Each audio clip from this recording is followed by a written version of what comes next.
Hello everybody, my name's Mark Walker. I work for a charity in the UK called AbilityNet. We work with disability and technology, a lot like all of you will, by virtue of being here. And last November, I ran an event with help from Inclusive Africa and an organization called Valuable 500 that you're going to learn about, all about promoting accurate representation, authentic representation of disability in brand communications. So we wanted to hear what brands were doing in terms of putting disabled people in their adverts, thinking about disabled people as consumers, thinking about using the business case to see that people are thinking about disabled people as consumers. And that's a global picture. Valuable 500 is a global organization. And what we've tried to do today is bring a sort of a local perspective to that and give you some ideas about a few things. My first go with the clicker. So I think what we're going to try and give you, try and understand the business case, because there is a case for businesses to be thinking about disabled people in their communications.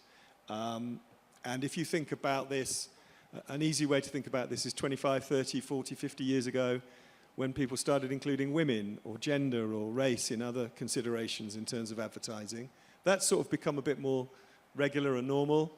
Maybe disability's not been taken up in the same way, maybe it's not represented in the same way. So it's all in that big inclusion basket that you will have heard about.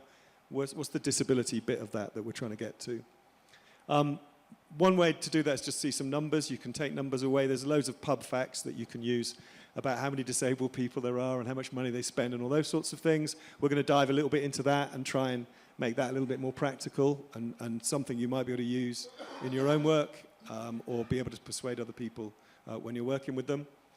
We're going to offer some practical tips, what to do to make your ads accessible in your communications, and link you to some useful resources. And there's a few ads that we're going to play as we go along, because I think that's the easiest way for you to understand what we're trying to get to, is to see it in action. What we're going to do, this is a brief run through. We're going to have a chat about lived experience. There's various people on the stage here who've got experience of living with disability and being a consumer. We're interested in hearing your consumer views. We're going to talk to Maxine about Meta and some work they've done with Ray-Ban, which is really interesting. And Conchita's here as the prime example of someone who's represented in the ads. And then we're going to hear from some colleagues from agencies in Kenya about the opportunities and challenges. You know, what does this look like from a business point of view? Is this a real thing? Are businesses really interested in disability, and how can we work with them? How can we connect with them?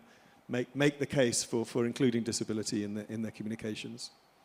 And then finally, looking at making your communications accessible, practical examples. That might be the bit that's a lot shorter than we planned when we get to that bit. So we'll see where we are with all the top tips that we might want to pass on. So we will also be taking questions and answers at some point. But first of all, I'm going to get the panel to introduce themselves. I'm going to start with Julius. Can I ask you to introduce yourself, Julius? But also, we've been talking about this. Oh, sorry, hang on a minute. I think there's an ad. Let's try playing an ad and see if this works.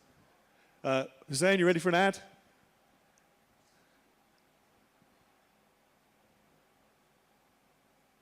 We didn't work out the technology to make it autoplay.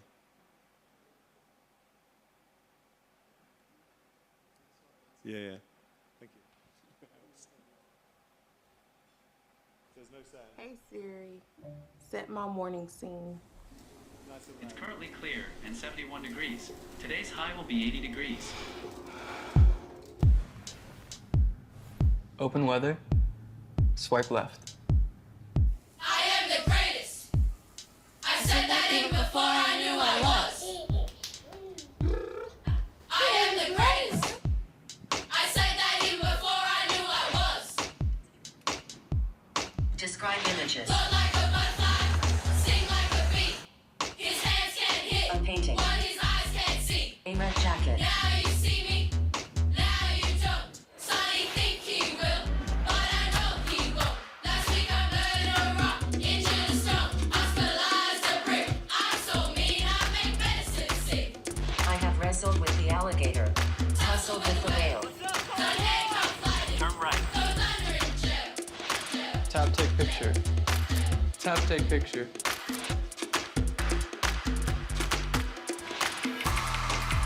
Two doors detected. Text to stage. Door 4 feet away.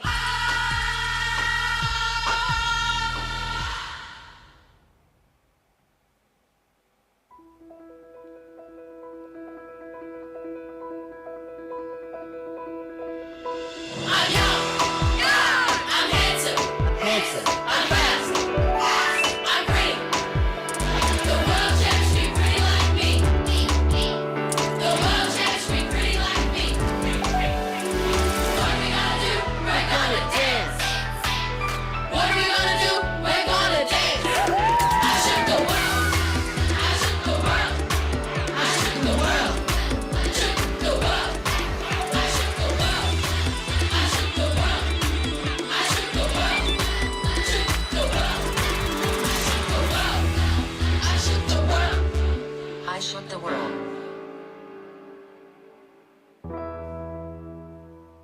So that ad's been around quite a long time. There's lots of interesting things about it. That particular version's not audio described. We'll come on to that. So if you can't see, then that ad sounded like a great soundtrack, but was missing a whole load of information about what was going on in it. But obviously from the point of view of why I showed it, because it's full of disabled people doing cool things with technology, and it's got a logo on it, which is Apple's, which is now second or third biggest company in the world. So if they're doing it, why are they doing it? What's in it for them? What's the value for them to be investing that amount of time and effort? And how well have they done it? That will be the questions we're sort of thinking about. Not just the fact that they've done it, but what do we think about that? So think about the why. Brands are interested in inclusion. It's sort of we were discussing the fact that it might not be quite so, it might be changing. The pushback in the States on diversity and equity and inclusion may make this a slightly different picture from November when I did this work. That's how things change. But consumers definitely favor brands with purpose. We know that consumers like to be connected to brands that they feel are doing something good in the world. So that's a really important thing for brands to remember. And then we think that what we're going to talk about today is really that there are two parts of the problem. How do you present disability and disabled people in ads and make it look authentic? You can really get it wrong quite quickly. And you think about the way that you could be trying to talk to blind people about blindness and their lives, and it could be all over the place, and it would be really dud. So that authenticity is really important in terms of brand. Brands really value authenticity. And then the other bit is there's no point in putting blind people in your ads if they can't actually consume the ad that you've made. If you don't make the ad accessible, that one didn't have audio description on it as an example, then they're not going to get that same entry point to your brand that the person who can see is going to get. So that's enough of me chatting. I'm interested in hearing from you guys as panelists, starting with you, Julius. What's your take on how brands communicate with you as a person living in Kenya, all different lived experience, all sorts of things you're interested in and doing? How well do they communicate with you, and what's your take on that? And as a starting point, just make sure everybody knows who you are and what you're doing here and what your role is. Thank you, Mark. My name is Julius Mbura. I'm head of advocacy at inABLE, and I'm happy to be here. I am lights out. I don't see. My eyes refuse to see. Yes, I have the willingness to see, but what I'd say about brands communicating with consumers, I would say for the longest time they've gotten it wrong, because as a blind person myself, sometimes I struggle with trying to get information or coming across an ad and it's not accessible. So if we don't have alternative text, even when I'm scrolling on social media, I'll just go past it. And that's how brands miss out on a very big population of persons with disabilities, not only blind, but other disabilities, just because I don't think there is a thought process of trying to think of a product having, when they're releasing, who is it going to? I know some brands might have the argument of, oh, persons with disabilities, that's a small percentage. Yes, it's small, But if you think about it, if you include accessibility from the get-go, it doesn't take anything from the ad. As a matter of fact, it betters the ad. And that way, you actually have a better chance of communicating to the wider society, you know, not only persons without disabilities, but people who really need your products or services. So I have, for the longest time, felt, you know, locked out. And you find most of the time you're trying to talk to your friends to tell you about a brand. You know, that's the wrong way to go about it. If you're really communicating to consumers, I think you should put it as a must that you're not excluding anyone, you know, regardless of their abilities. And there's the other way of doing it where it's appropriation, because disability is not, it's not just an issue of, you know, persons with disabilities and that's it. You know, people who are just trying to make noise to be included. It cuts across all sectors. Persons with disabilities are doctors. They are, you know, we are in every sector if you think about it. It's only that we are limited to what we can do because of our environment. And when I talk about environment, it's physical, digital. So in the wholesome, you can't just say persons with disabilities should be in that category. Like, it's just those people, you know. We use all the products that other people use. If you come to my house, I'm using the same spices that we'll have in Maxine's house, you know. Okay, they might be different because I'm in Kenya, you know. But the same way I make my ugali, the same way John in another part of Kenya is making their ugali, you know. Same way I use my detergents in the house. The house doesn't know that I'm blind. I'm using the same detergent. I'm using the same products, right? So I think appropriation also, so that, and we found it that brands in the earlier days used to pay actors when they are communicating to have that brand, to have appropriation, and because they feel and they think that persons with disabilities are a headache, you know. It would be hard to control Julius because giving him direction or trying to shoot, it will take like a whole day. It's very expensive. But it's a wrong, you know, it's a misconception, you know. So I'd say when brands are setting up, even for their digital assets, look at your communication internally and externally. Make sure that even persons with disabilities, deaf, blind, people who have cognitive, you know, disabilities can go through, and some ads use very complicated language, and you wonder if they thought it through, because ideally you're supposed to communicate to the whole of the population, right? If I'm making an ad for a particular product, I'm making it for the whole of Kenya to see. Okay, some won't see like me, but for them to take, you know, consume, and they forget that when you're doing that, you're supposed to look at all elements. And that's how you include everyone with your communication. As simple as even like billboards. I was asking people, what do they put on billboards? Because I don't know, right? But how innovative can you be to actually include me on a billboard, you know? To include your communication. Say whatever you put on a billboard is what you're communicating on your social media, but with the alternative text, with appropriate audio description, with you know, captioning, to make sure that if I don't see it on the road, of course I won't see it, I come across it on other alternative, you know, formats. Yeah. So that's really a powerful way of sort of putting yourself at the center and saying, you're not talking to me, I'm not going to buy your stuff. Do you have brands that do it well? Is there anybody, could you give an example of somebody who you feel like does cut through, just so that people get a sense of what it is that I'd say there are a couple of brands that have really come up, and I really appreciate how people are embracing, you know, inclusive communication. And nowadays, even like walking to people, while networking, they give you a Braille business card. I think that for me, you know, it's it's personal because I'll get to read the card myself. I don't have to involve someone else. I've worked with a few brands like Trademark Tribe Hotels. I made their Braille menus, you know, during our Inclusive Africa 2022. That was the third, I think, edition. Yeah, so yeah, it's one way to think about inclusivity, but it's another to take action.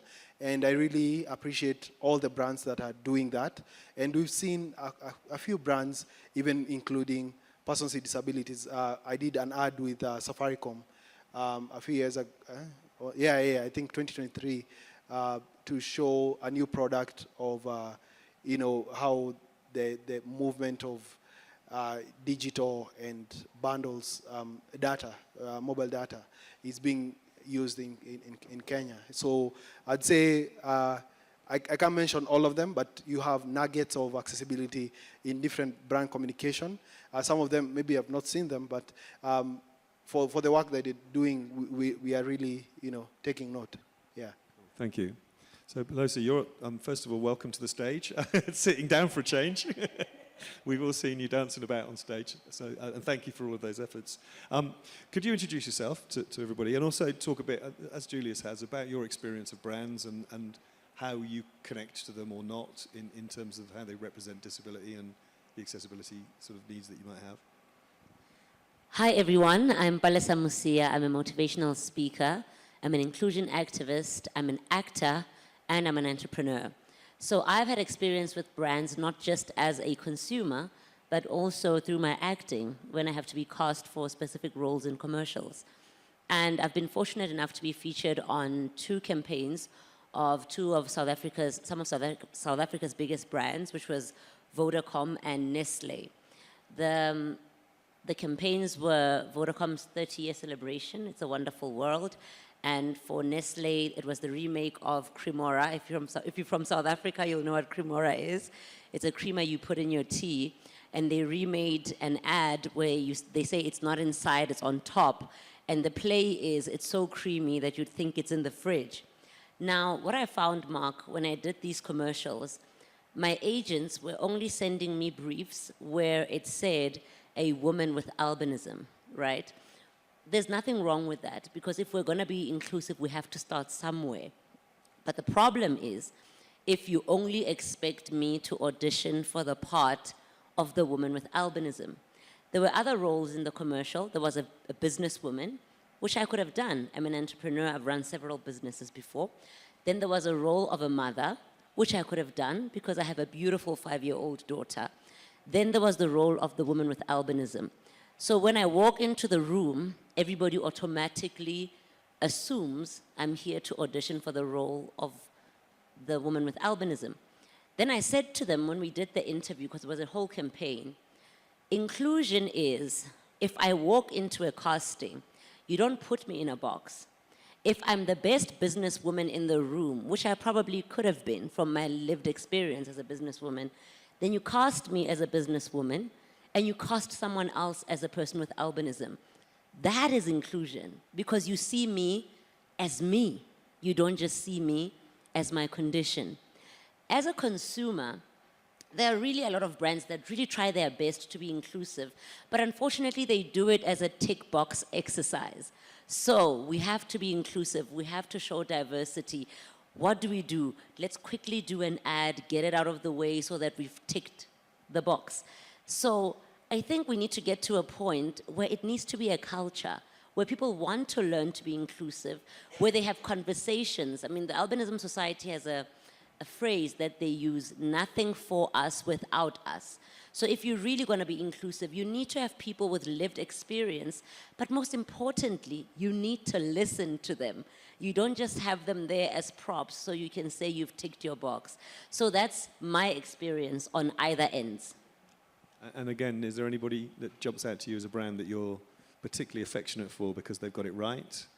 Oh, definitely Vodacom. You know, they didn't just stop there. You can see they really made a huge effort. They had multiple people with disabilities. The ad opens with a lady that was amputated, one leg and one arm, right? And throughout the ad, you see various people with disabilities, but they don't put a spotlight on them. Like the woman is just waking up in the morning from her bed, and it's just normal, in inverted commas. Because I've always said, if we want people to see us as normal, and I have to stress the inverted commas because I feel normal, we need to brand disability in a different way. We need to normalize it. You know, yesterday I met a lady, I just can't remember her name. She is wearing a prosthesis, right? But I didn't even notice it. You know, that she was just dressed so beautifully. I was complimenting her, an accessory that she was wearing. And then she told me, and I said, this is what we need to do. When I walk into a room, you'll notice me because, I mean, the obvious, but you'll also notice I walk with authority, I speak with authority, and I want you to see me as a person first before you see my condition. And I really think Vodacom, really, they blew it out of the park with that It's a Wonderful World commercial. Nice. And, Yeah. and I guess that's that important word, that authenticity. The authentic bit you recognise is, hey, that's like a real person's life. Of anybody in that. And it's not acting. Yes, We're exactly. actually living Yeah, our lives. It's got an Yeah. authenticity. So, Maxine, you're itching to get in. Yeah, Don't no. forget to introduce yourself. One of the things that I struggle with is that when we talk about people with disabilities, so many disabilities are invisible. And that presents a challenge for representation. Yeah. So when you talk about, you know, we're normal and we're the people, there are people in those ads who are people with disabilities. You see what I'm saying? Yeah. It may be cognitive, it may be, you know, there's learning differences, there's all sorts of things that you just don't see. Diabetes, like there's a whole list. And so that is, I think, a bit of the challenge, because sometimes I feel like there is some tokenism that goes on. I am going to stop you because you haven't introduced yourself. Oh, and that was an sorry. instruction. I'm the person who You're just on a butts roll, in. I could see that. But let's- No. My introduction is I'm the person who just butts in. My name is Maxine Williams. I am the Vice President of Accessibility and Engagement at Meta. And what I didn't say earlier that I should have said, because I feel like it might be something that occupies some mental space for people, is to figure out where I am from, based on my accent. I am from Trinidad and Tobago, which is a country that people who come from countries that have 52 million people in them may never have thought or heard of. That's another dimension, coming from a small place where you get overlooked. My country is 1.2 million people. We're a very small island in the Caribbean Sea, just off of Venezuela, which is a bigger country that people may have heard of. So that is my introduction of who I am. Okay. And I was just making a note that I think there is a challenge if we are to be truly inclusive on even what we consider the representation of people with disabilities. And I think what we were going to ask about with Meta is that, I mean, that's obviously a platform where people are consuming all sorts, across all various platforms, obviously, consuming content where that representation's on the other side. What's your sort of take on accessibility and representation within a space like Facebook, for example, or any other sort of platform like that? I mean, so right, we are providing the platform for other people to advertise, to post their organic content, you know, to tell their stories. So we have a different position in it, right? We, in fact, try very much to keep ourselves out of the story, out of the frame, to give the space for the people who are using our platforms to connect with others, for them to occupy that. At the same time, we are invested in there being representation of all. So, for instance, we have done things like accessibility school for advertisers, where we have produced training for them to learn how to make their ads accessible. And we go through everything, the simplicity of the language, as Julius mentioned, having all text, audio descriptions, right? And we make all of that available. And then there is a sort of a symbiotic thing where then the brands have to want to do that and have to produce that. And then brands are often responding to what consumers want. So if consumers are saying, we want to see more representation, and we've seen this on many different dimensions, of course, not just on disability, but as you had mentioned before, right, on gender, that's sort of where people tend to start. And something drops and they go, oh, we probably should have women represented. Right, that's usually the starting point, and then they go from there. But what makes them go from there are, I would say, demands. And when there is research that suggests that consumers feel more connected to brands where they feel represented, that is the type of thing that I then think makes a move happen. And your accessibility school, are you sold out every time you run it, or is it? It's going around training that we provided. So Right. everybody could participate in the Okay. school. But was it popular? Different clients, and our client base, we have millions of small businesses using the platform. And then, yes, we have the big brands as well. We have brands from every country, right? 4 billion people use our products. So it's sort of so widespread that the uptick depends on the appetite. And that is very varied. So some advertisers are very interested, and I think those are the ones who are most global, whose consumers are more diverse, and then others aren't. Look, sometimes there is interest, but the investment. So Julius was saying it doesn't hurt to invest early on. But for some small companies, that's extra cost. And they're not prioritizing doing that now. And so there's all sorts of reasons why you see variability in what, in the end, is produced. Cool. Conchita, I come to you. Let's ask you first as a consumer. I know there's some other things we're going to talk about in a moment. What's your experience as a consumer about brands? And as you introduce yourself, obviously explain where you live as well, because that may be a part of the picture, exactly as these guys have. Hello, everyone. I'm Conchita Hernandez, and I run my own consulting company, and I'm also an educator of blind students in a lot of different areas. I think specifically blind and low vision people have never been seen as consumers of media, period. Whether it's movies, whether it's commercials, whether it's images, whether it's... We have not been seen as an audience for any type of media. I recently was involved in a project that was a documentary about a blind man who's undocumented in the United States. And we did an impact campaign. An impact campaign, when you make a movie or a film, is how are we going to get that out to the audience, out to the public? What does that look like? And in essence, every time we have an ad, a product, a film, anything, we have an impact campaign around it, whether we're intentional about it or not.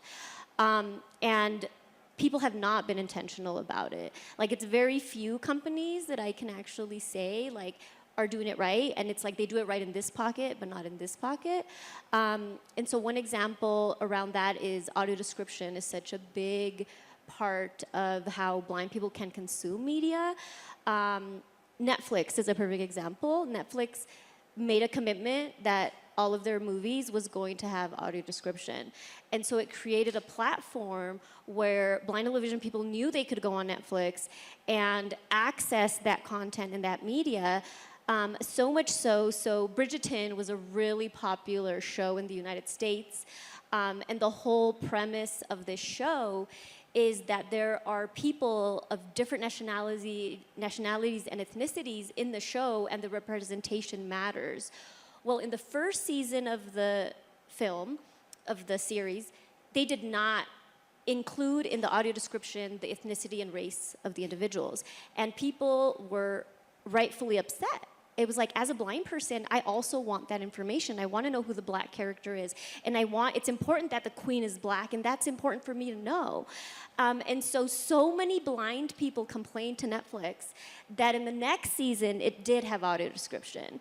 And so that's kind of like the power of like the market, and it's a platform that blind people were specifically consuming because it was a platform that we knew had audio description, and it made a huge change by using their voices, and in turn our community becomes enthralled in it. So it wasn't just blind people reaching out to Netflix, it was their families and their teachers and their spouses and their children. So it created such an ecosystem of feedback that it created a real change that had lasting impact. It is rare, a commercial or something that has audio description, or even not even audio description that's added on top, but you can make a commercial where there isn't audio description, but you've done it in such a way that you can consume it as a blind or low vision person because the dialogue is such that you're talking about what it is and what it is. There's so many ads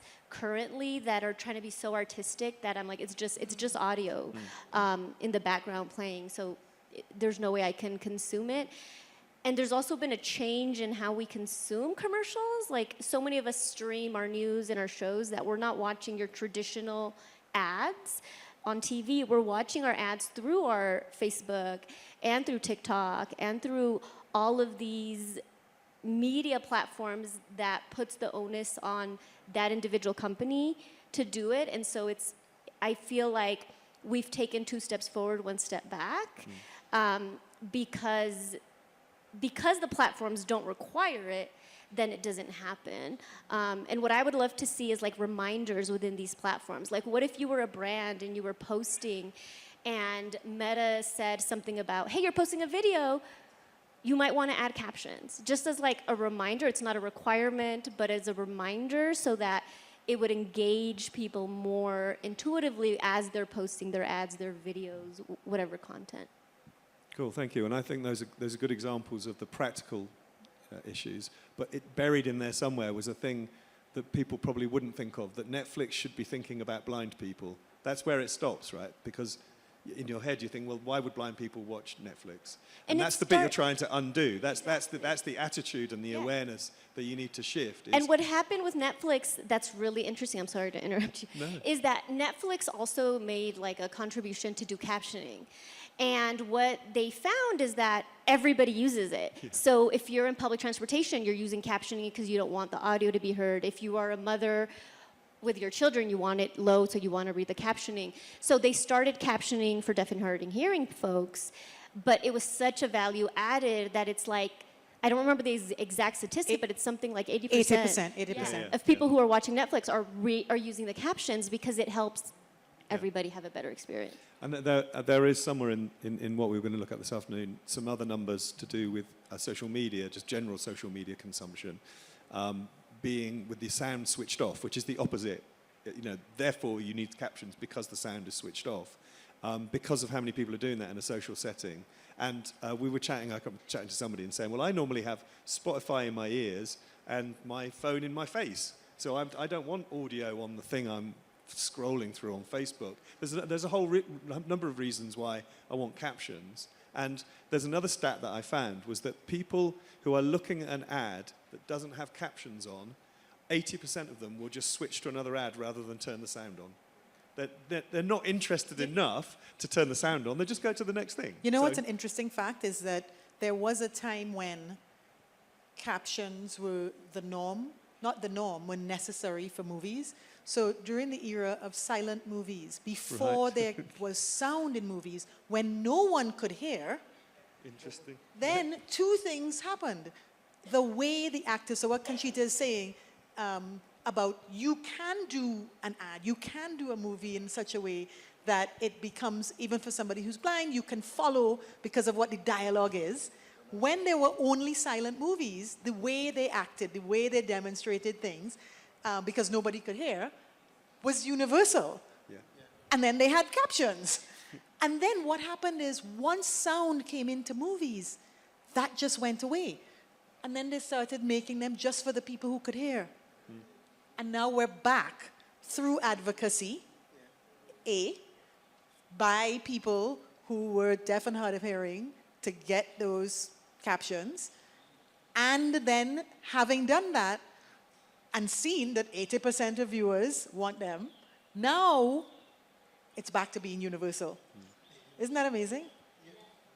But I think we always, whenever we're doing this, we always remind ourselves that they were talking about the exceptions still. That's still the problem, right? There's a good reason. So the beginning of this for me is the why would a brand even think about it. There's 101 reasons we've already talked about here. Julius, did you want to say something there? Yeah, I want to say something. I remembered I'm a big fan of Netflix. I grew up, so I wasn't born blind.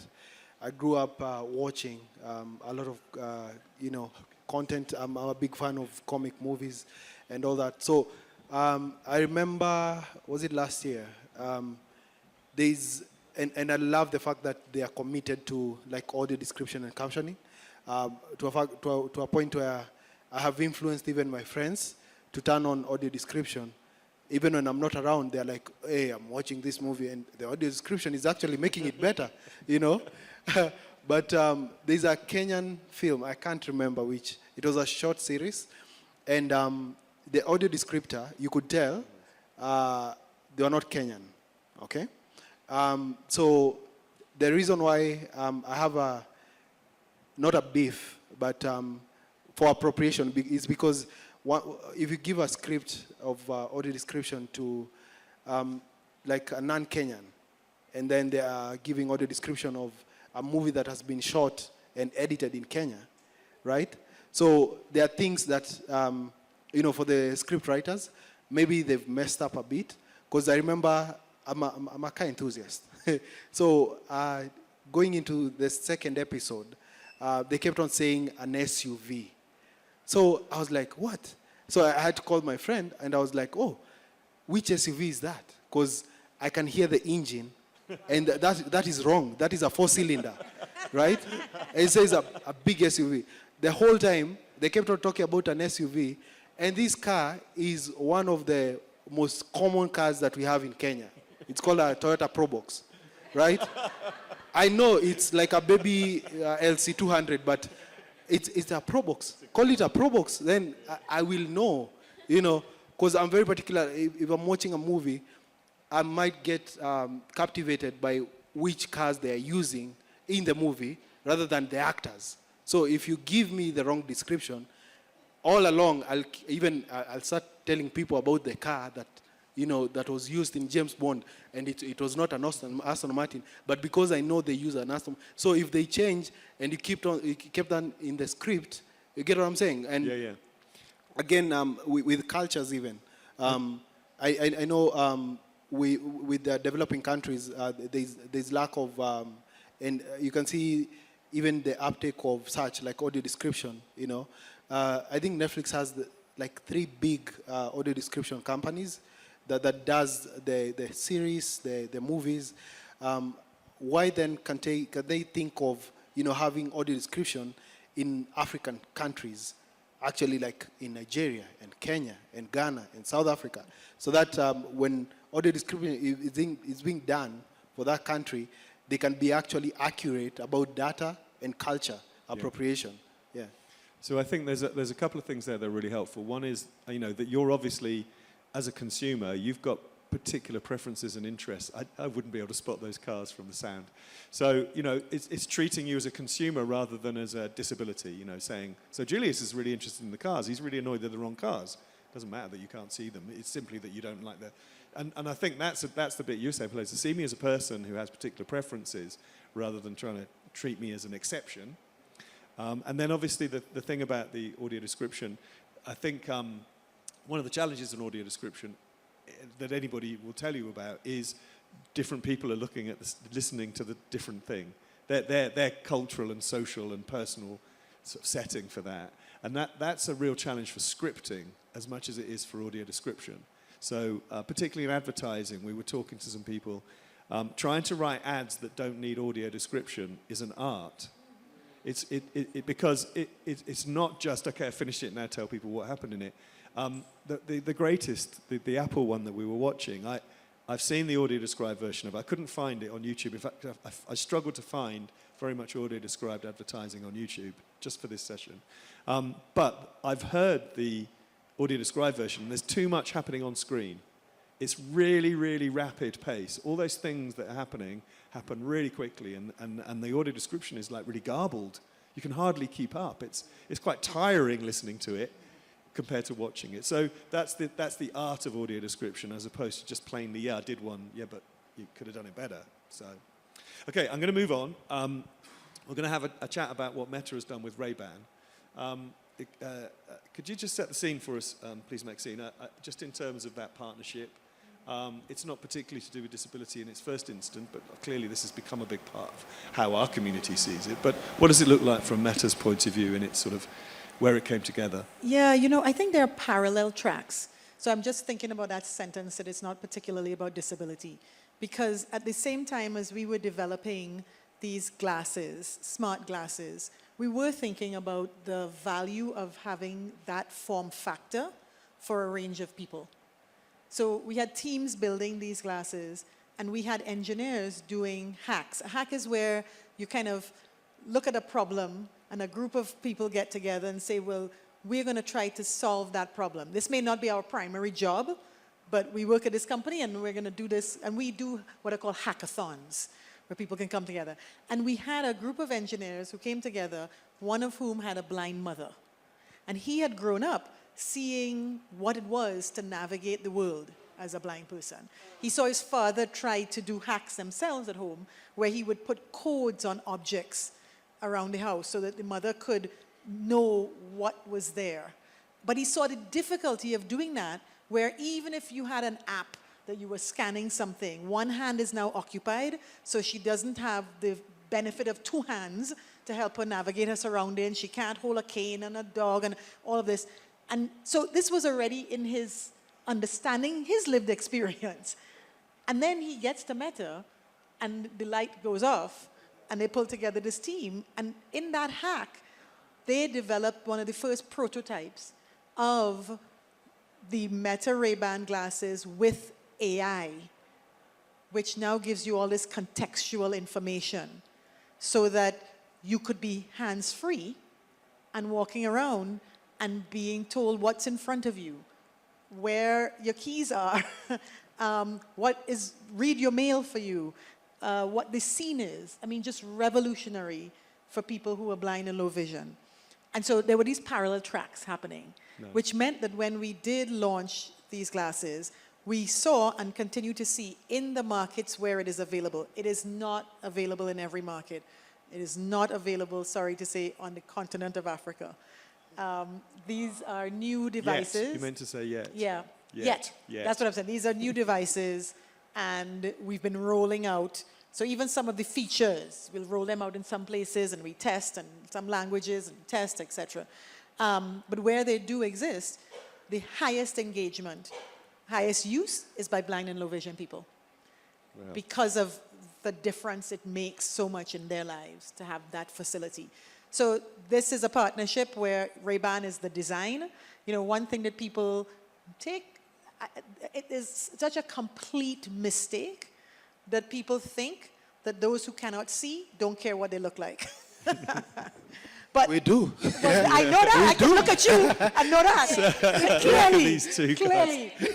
And so, I can go back to the house, you know. And so one of the things that blind and low vision love is how cool these glasses are. Cool, not in the sense of looking like some sort of sci-fi thing. It's Ray-Ban styles. Yeah. So you would never know, and they're light, and they're, you know, everything you can choose, you know, your colors, and and they look really cool, and they carry all of this facility in them, this technology. This is life-changing. So the partnership is style and design from Ray-Ban and technology from us. Cool. Well, I think we've got an ad. Hussein, you ready for an ad? See if you recognize anybody in this ad. Bring your pair next year. I mean, I have my pairs here. So again, I'm afraid there's no audio description on this. I couldn't find an audio described one on YouTube. I know there is one, I've heard it, but I couldn't find it. I have a very strong sense of identity in my blindness. One of the misconceptions that people have about blind people is that we don't care about how we look or the way we present ourselves to the world. The Ray-Ban Meta glasses allows me to still look fashionable and be able to do the task that I need done as a blind person. Hey Meta, call a volunteer with Be My Eyes. Calling a volunteer. Hey there, how can I help? Hi, I just got a new record player and I wanted to see if you could help me figure out which of these buttons turns it on. Absolutely, I think it's the one on the bottom. Try that. This one here? Yeah, that's it. Perfect, thank you. Being able to connect with a human through the Be My Eyes call feature makes a world of difference. How can I help? Hi, I'm going to a salsa night later today. I'm able to ask follow-up questions and get more detailed information. Try the next one. Found it. The benefits to using Be My Eyes through the glasses is being able to be hands-free. As somebody that uses a cane, I love being independent. That makes a huge difference.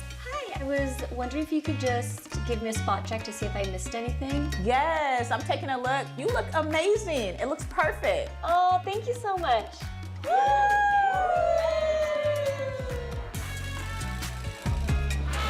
I'm already like a very active, extroverted person, and I feel like the glasses help me be able to be that even more. I think the Ray-Ban Meta glasses will make a huge difference in people being able to use the tools that they need to live the lives that they want to live.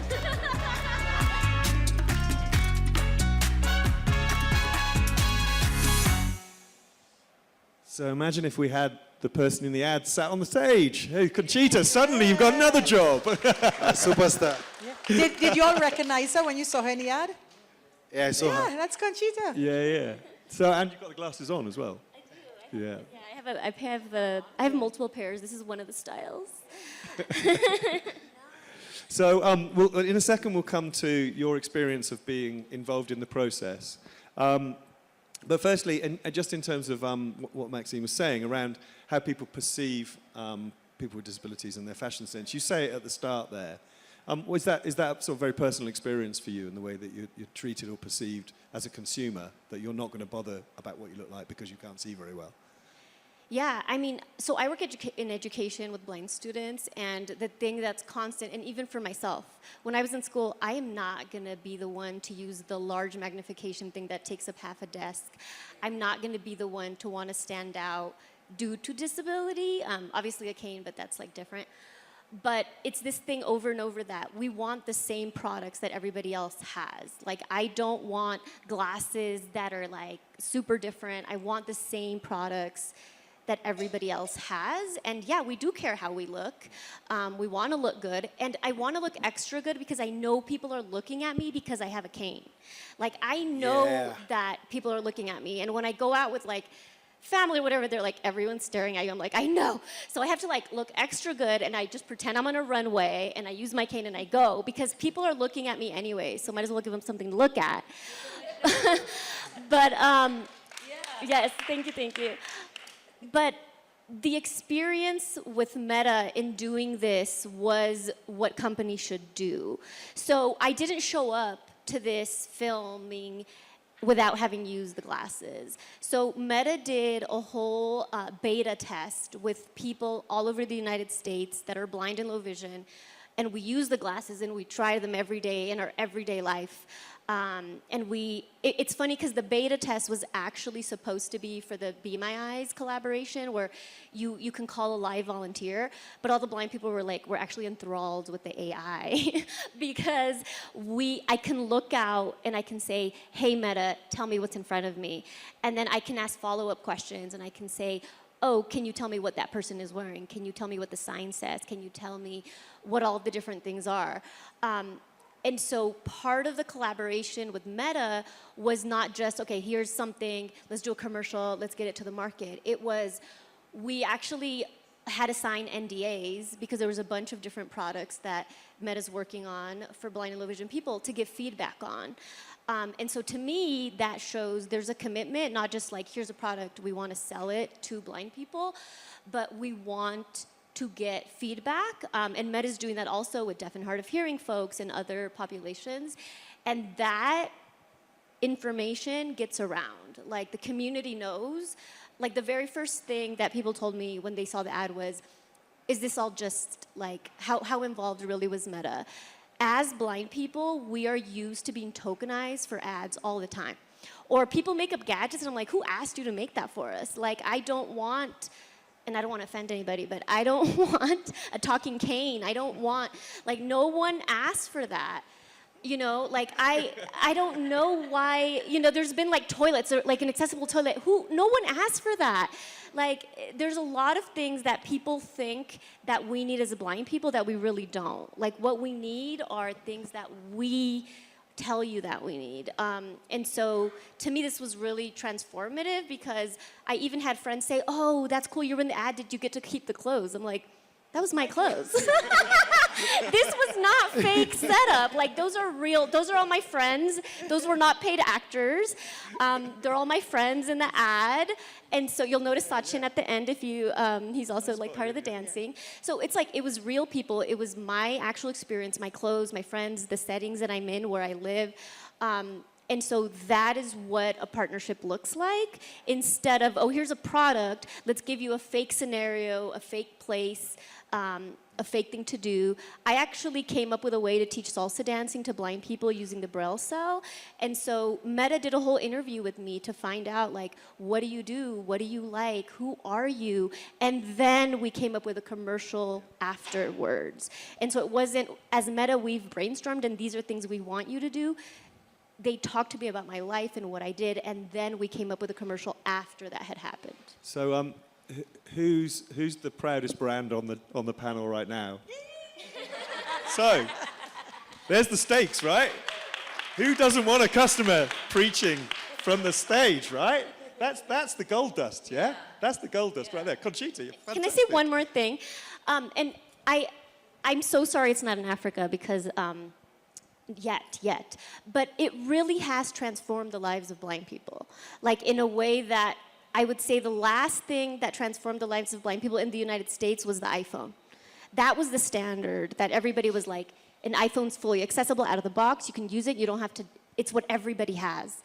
And this is that iteration. Like, it has transformed the lives of blind people with the glasses, because we can go out independently, we can go to an airport independently, do all these things hands-free. Because there are things you can do in your phone and whatever, but it really has transformed our Julius, experience. is your question going to be, can I keep them? I let him I've already stolen, so I have the glasses with me, and they're vibrating. I don't know what I'm touching, or if I'm doing it wrong. So I'd say it's really amazing to have such tech, you know, and seamless integration to our day-to-day usage, because I remember, like, crossing the year, I actually did 7 mountains in 3 months, and I went to the top of Kilimanjaro, and my biggest hurdle was, I think at some point I broke my phone, because I'm using Be My Eyes. Sometimes I don't want my guide to keep on explaining my environment. I want to, you know, use my assistive technology, you know, and having like the glasses, I can just imagine, you know, like being on the trails and having, you know, someone explain how, and you know, even like on the eye level, because if I turn, you know, whatever the camera is capturing, you can tell me exactly what I'm looking at, you know. Okay, not looking, but you're the one seeing, anyway. So I'd say, Maxine, I think it's time it comes to Africa. You can start with Kenya. I have volunteered Kenya. Right, so I think that we're going to sort of slightly wrap up now in terms of getting through that. So I just want a quick recap, really, because we've been through a lot there. I think this was set up as the why this is important. I mean, the bit at the end, the gold dust for a brand, hearing somebody who's using the product, you know, proclaiming how amazing this thing is what a brand should be looking for. And the why is that there's money in that the businesses should be looking for these businesses. Yeah, I think also, like, involving persons with disabilities before you do it. I think that's the secret sauce, right? Yes, because again, you find corporate or companies that think they know it all, you know. Yeah. Oh, we've seen Julius do this, so now we can do it. And they do it the wrong way, because, again, as I was saying, appropriation, because you'll think you're speaking to the disability community, but you're actually enforcing the kind of misconception that has been there for years because of what you think is right, and it's not right by the community. No. Yeah. So I think, and not to disagree with what you're saying, but that's the how bit. The why is the bit you're going to get people with first, I think. If people aren't listening to why they should be doing this, then the how is they're not even trying to do the how. So that's why I think it's really important to think, as all of you have said, that I'm a consumer, I've got particular interests and preferences, I want to be treated as a consumer. So, Palesa, any last thoughts in terms of what we've been looking at, your thoughts on it? Sorry, Mark, I just wanted to add something. The companies also have to change their mindset. And it's also up to us to help them change their mindset. And I'll tell you a quick story. You know, I spoke about how I got my glasses to drive. Prior to that, I was not allowed to get a license legally in South Africa because of my visual impairment, right? I was working, just got my first big job, and I wanted to buy my first car. So I didn't have the cash to buy it cash, so I went to a bank for funding. I got to the bank, and they told me they don't fund people without driver's license. So I said, but what do you do when a person has blindness? Then they said to me, they buy it under a family member's name. Then I said, what happens when that family member dies? Oh, we don't know. Or steals your car. Well, we don't know. We're not part of that process. So I said, then start with me. And they said, but it's not in our policies and our procedures. Are they written in stone? No. So why can't you start with me? And Absa Bank was the first bank in South Africa to allow me to buy a car using my driver's license instead of my own. And thereafter, every time I needed funding, because now I'm stuck with one bank, and if there's one thing you know about me, I'm not just going to be stuck with one option. So then I started going to other banks, and they said, no, it's not part of our policy. And I said, but ABSA does. Oh, they do. Then suddenly, every bank could now accommodate me without a driver's license, with just a doctor's declaration. You know, thank you. So that's an example of how we must also be proactive. We must also challenge brands. Even when I got my bioptics, I was so excited to hear there's a possibility for me to drive. And then I heard the cost. It was 45,000 Rand in South Africa, which is about 2,500 US. I didn't have the money, Mark. So I wrote proposals to many different companies to say, I need this technology to change my life, and I explained my story. And eventually a company bought them for me. So all I'm saying is, I know it's unfair. I know we didn't choose this. We didn't choose to be different. We embrace it. And for me personally, I actually love walking into a room and you look whether you like it or not. But we also need to take it upon ourselves to find ways to make our lives easier. Because if you look at the world, not everyone is going to be a Meta. See how I plugged you there? Not everyone is going to be a ABSA. But if we are proactive and we challenge companies, then we'll see the improvement we're looking for as well. Great words. Julius, you're going to be back in a little while, but is there anything particular about the why, you know, reaching out and thinking about brands, making brands understand that they can win if they get this right? Yeah, I think as we look at disability right now, I don't think we've moved from the era of charity, you know. And I think the mindset is very important, as Palesa says, because what brands know as involving persons with disabilities, it was more of a charity case, you know.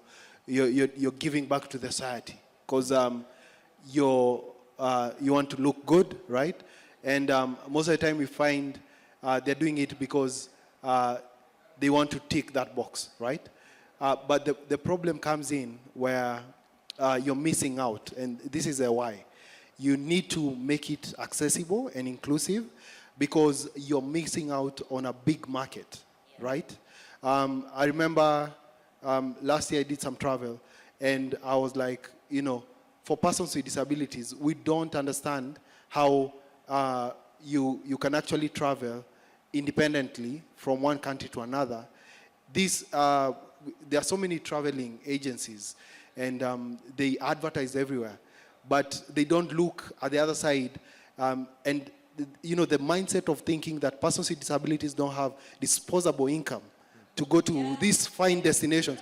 I want to enjoy life. I want to go for a vacation. You know, I want to take my mom, my sister to enjoy. I want to go to the next best thing. You know, if you're advertising about, you know, food, and you're just putting music on the background, and I follow this cooking the chefs.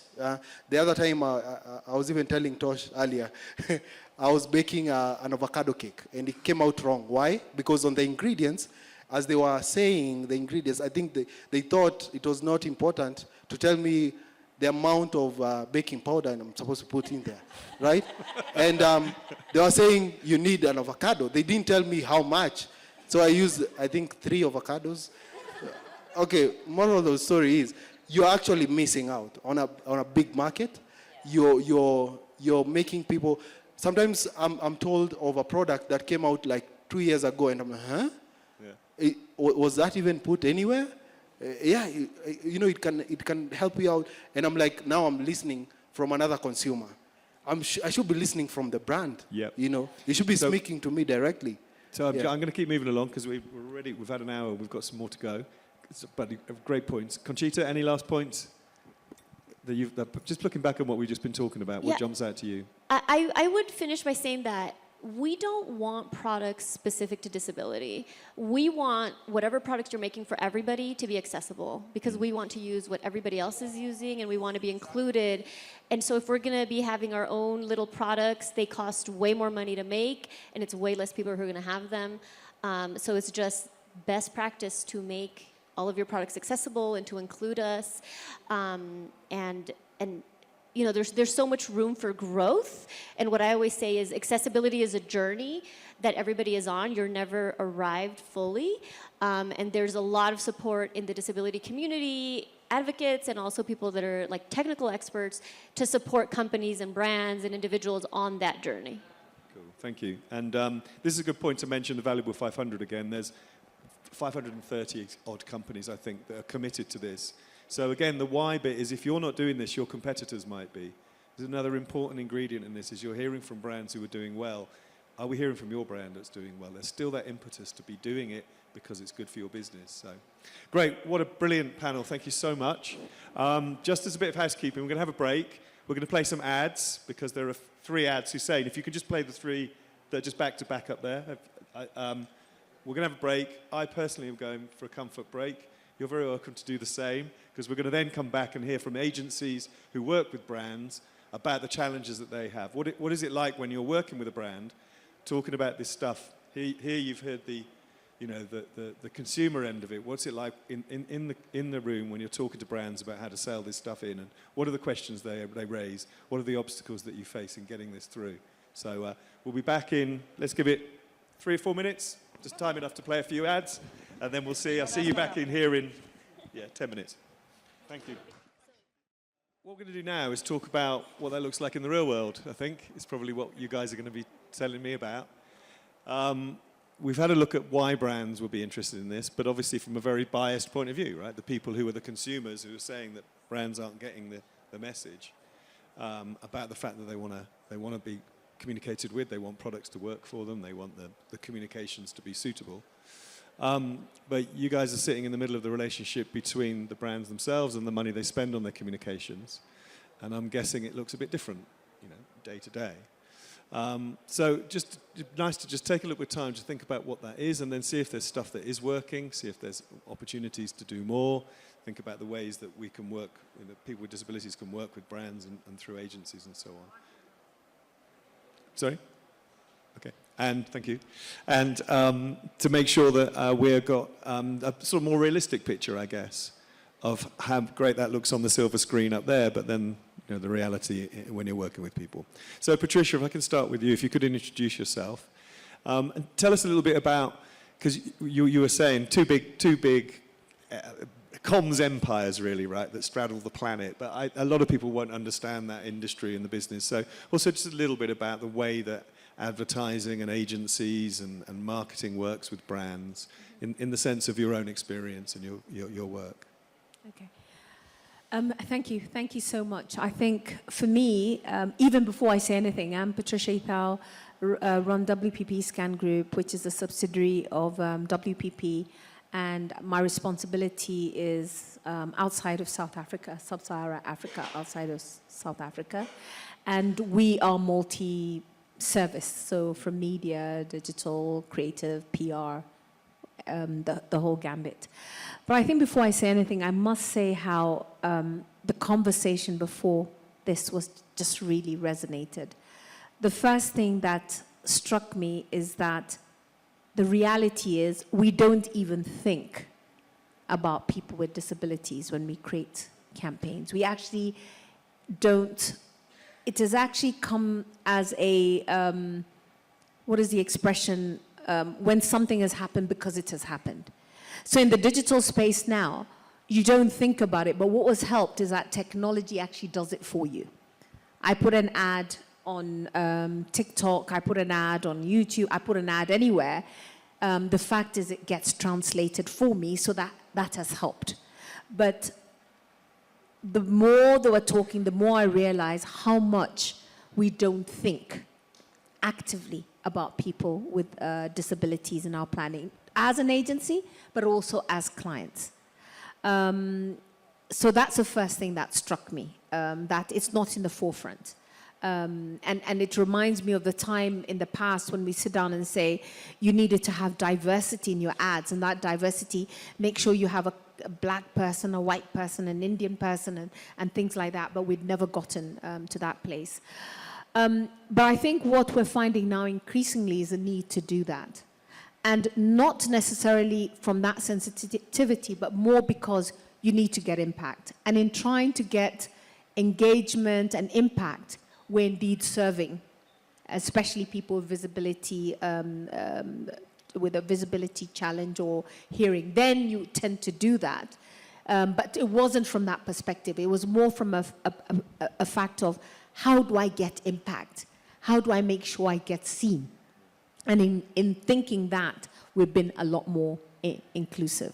And I'm just being honest from the reality of listening to the conversation we've had here before. But where we are consciously doing and where we consciously do the work is in bringing people into the workforce with the disabilities. And I think as the more we do that, the more we're going to drive that inclusivity. So at work now, we're partnering with the Kilimanjaro Blind Trust. And with them now, the first thing we did is let's give them the tools, let's get modified computers and things like that, and then start the training in terms of what would it take for you to be a digital marketer. Yeah, so that's one thing we're doing. The second thing is with USIU, the School of Humanities, there's a test program that was done to try and get students with disability, any disability, to start engaging them and figuring out what are the skills that you need. So we partnered with one of our clients, Diageo, and to do that. And there was a graduation on Friday to try and embrace that. So I think for me, the journey is going to move now when you have more people in the organization, in the agencies, because they're going to drive that agenda a lot more. So that's that classic nothing about us without us as well, of course. Yes. That's much easier when the people are sitting behind the camera doing the actual social media content creation and so on. So Lenny, how does that resonate with you in brief introduction to what you do? But equally, is that same sort of picture in your world? All right, thank you. My name is Lenny Nganga. I'm the CEO of the Saracen Marketing Group, affiliated to Omnicom Media globally. And I started life as a media planner. So I've been planning brand communications on the different mediums for actually over 30 years now. Yeah. So, yes, and thank you very much for inviting me to this conference, because it's opened my eyes. To say, we're discussing there with Susan, who's the vice chair of the Association of Practitioners in Advertising, and my colleague Joe there, who runs our influencer management division. And we're saying that we've actually totally ignored this segment of society, which is very wrong. And at least one of our clients, who's Diageo, and you say the multinational clients are the ones who drive this change. Just last month, we actually had a learning session on things like now audio description, the closed captioning, and how to incorporate this into all brand communications. But I would say, yes, it's largely been ignored. It's not, when it does come up, there's always, unfortunately, the finance person in the room who will say, okay, how much more is that going to cost? And that ends up being scuppered. So I'm happy to say that at least now that there's this burgeoning awareness, and people like myself and Susan and Patricia are going to start driving that agenda and making sure that these brand communications are going to be a lot more accessible going forward. And the good news is that at least with AI now, it's making it a lot easier for us to be able to do this and incorporate this into everything we do. Okay. So it's an interesting, the elephant in the room is the money, right? Where do you see the cost? If you're sitting the other side of the table and they're going, oh, we can't afford it, what do you think they're seeing? Where do you think they see the cost in your world? that they either they're not. It's not that they're not ignoring it now. They heard your idea.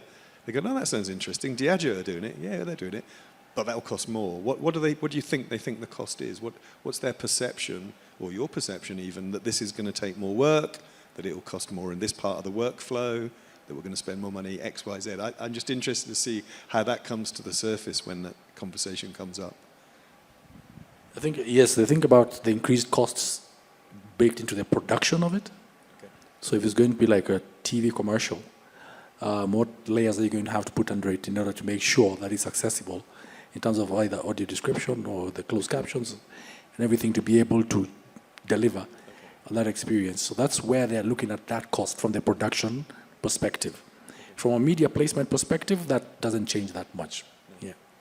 And I'm just wondering whether there's a return enough to justify the extra cost. Whether there is a cost is a different thing, because it could be different costs. But is it possible to sell it back to them and say, no, this might take a little bit more work, but you'll sell more gin or whatever it is that they're selling, right? Diageo is drinks. So, and we work with Diageo in the UK, and I know that that is the way that they do it. They win the business case because they say, yeah, but it might cost you a little bit more now, but you're going to get more customers at the end of it. I mean, does that, I'm probably exaggerating for effect, but does it feel the wrong way around? Or how does it feel in those conversations? Is it possible to push your clients and make the case back the other way? Certainly you can. I mean, every client now, and especially the more global clients, or, you know, if you're listed, for example, one of the biggest agendas is this whole thing called ESG. And it's the lowest hanging fruit from an organization being meeting your ESG goals and making it a way of life. It's not necessarily a goal, it's about making it a way of life. So honestly and truly, it is not as difficult, but you have to bring it to be something that is top of mind. It's not something you're doing to tick a box. Yeah. And I think for us in our organization, we said, at least I was very clear, if we're doing things to tick a box, let's not do it. Yeah? If we're doing something that we know we believe in and is sustainable and is the right thing to do and it's going to make a difference, then let's do it. That is actually the tick box. So even in whatever we're doing, why are we doing the training, why are we doing the skills, why are we bringing people, that for me is sustainable.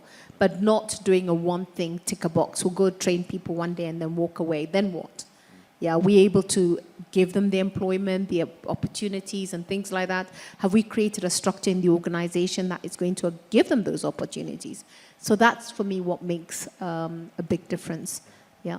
In the advertising, I think, and I'm not, I must admit, when it comes to casting and looking, I may not have been as close to it, but even when I look at it now, one of the things that perhaps needs to happen is, how do we make sure even the way we search, we drive more visibility for people with PWDs to be, involved, to be considered for advertising? The point that was made about that South African ad, I mean, it was just so poignant the way she said it. She walked in, the assumption was, you must be the person coming to be the... And you ask yourself, how are we going to get to a point where there's inclusivity of anyone, irrespective of who and what you look like, as you're considered. So you're considered for your talent, for what you bring, not what you look like or what you are. Yeah. Cool.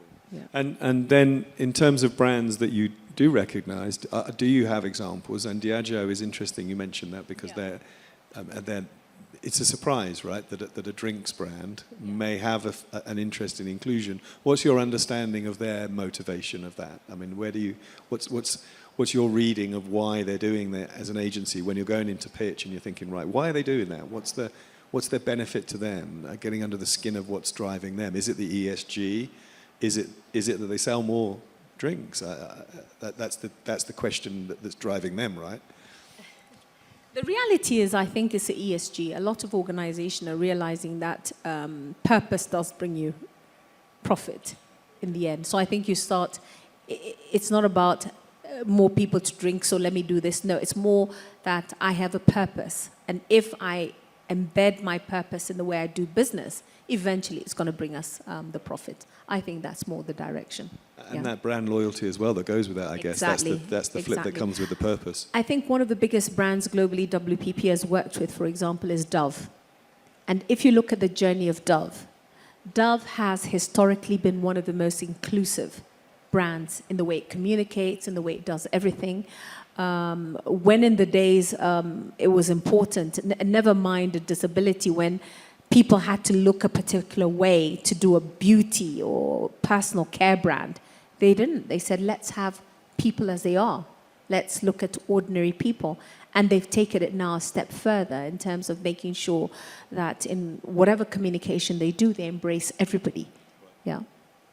Cool. And Lenny, is that part of your you were thinking with your planning head on about where you're placing ads? Is that part of the picture here, that you can see that you're not reaching certain demographics or the way in which it's been delivered? I guess that's the practical, that's the sharp end of what you're spending your money on, right? That you're putting it on this platform, but the captions aren't on it, or you're putting it on this platform and it doesn't support audio description. But I'm guessing you're not quite at that point just yet, even thinking that in terms of awareness and knowledge of those things. Yeah, I don't think we are there yet. And even now, to get our media owners as well to embed that technology, to be able to deliver that, is something that we're going to have to make that case. And I like some of the things that Julius said, and said like it's about 15% of the population. That's a big number. For a country like Kenya, we're talking about close to 7.5 million. So that is a huge number, economically significant. And if we start making the case for that from a commercial perspective, then it makes it a lot easier then to sell in and to get all these technologies embedded into all the brand communications. So those are the numbers you need to hear to be able to go off and advocate. Presumably you need those, they need to be front of your mind when you're next talking to clients and go, hey, did you know we're missing this number of people, this number of people? Yeah. So that's the education piece alongside the awareness raising is, okay, here's some stats, here's some data. I mentioned that because that's what the Valuable 500 stuff is, and I'm just going to click through. I think I put it on here. There's